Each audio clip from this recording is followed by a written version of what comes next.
LegalLandlord.com. I've just set up this washer machine. It's a portable washer by Magic Chef. And I ran my PEX lines over there, hot and cold, and I hooked up my hoses, and everything's watertight. And I'm checking to make sure this thing works, and also to see how my discharge works. It's like had it going a real short standpipe, goes to a P-trap, and then there's this air admittance valve, and it slides underneath my kitchen sink over there, and I'm working on that.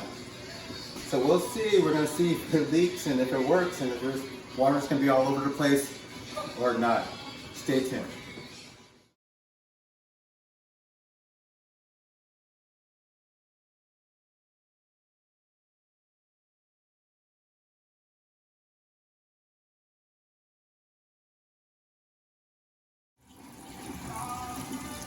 Okay, it's discharging now.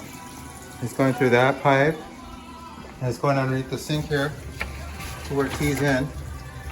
So far so good. I don't see any water coming up at the top. No leaks.